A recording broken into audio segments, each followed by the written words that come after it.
येवला तालुका पोलिसांनी घरफोडी करणारी पारध्यांची टोळी गजाआड केली। त्यांच्याकडून 10 तोळे सोने, 2 दुचाकी आणि इतर हत्यारे जप्त केले असून एकूण 7,89,900 रुपयांचा मुद्देमाल जप्त केला आहे।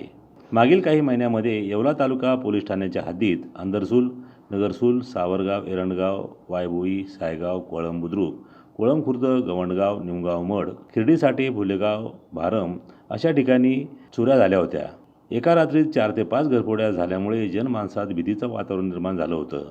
या पार्श्वभूमीवर येवला तालुका पोलिसांनी साध्या वेशामध्ये रात्रीची गस्त सुरू केली। मिळालेल्या माहितीनुसार घरफोडे कोपरगाव तालुक्यातील सिंगणापूरचे असल्याचे समजले। त्यानुसार वरिष्ठांच्या मार्गदर्शनाखाली पथक सिंगणापूरला रवाना झालं आणि तिथून अनिल उर्फ लंगड्या सुरेश चव्हाण, आदिल उर्फ आंधळ्या उर्फ आदित्य विकास भोसले, अजय शायरी चव्हाण आणि सायना तुकाराम जाधव यांना अटक केली। नाशिक ग्रामीण पोलीस अधीक्षक माननीय बाळासाहेब पाटील सर, अपर पोलीस अधीक्षक मालेगाव श्री तेगबीर सिंग संधू साहेब यांच्या मार्गदर्शनामध्ये आपण एक टीम फॉर्म केली होती। येवला तालुका पोलीस स्टेशनच्या हद्दीमध्ये पोलीस निरीक्षक मंडलिक आणि त्याचे सहकारी यांनी जवळपास 13 लाखाचा मुद्देमाल हस्तगत केलेला आहे। त्याच्यामध्ये 10 तोळे सोने आहे, 2 मोटरसायकली आहे। आरोपी 4 अटक करण्यात आलेले आहेत। त्यांचा 4 दिवस PCR घेण्यात आलेला आहे। आरोपी हे अट्टल घरफोडी करणारे आहेत। त्यांच्याकडे असलेले घरफोडीचे जे साहित्य आहे, कानस, कटवणी, ॲडजस्ट पाना, हे सर्व हस्तगत करण्यात आलेलं आहे।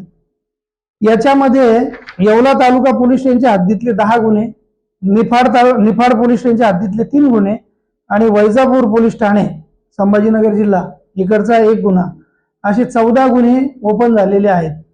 उर्वरित 3 आरोपी जे आहेत ते अजून अटक करायचे आहेत। ते आरोपी अटक झाल्यानंतर अजून बाकीचा मुद्देमाल याच्यामध्ये हस्तगत होईल। अत्यंत चांगली कामगिरी, धाडसी कामगिरी या टीमने पार पाडलेली आहे।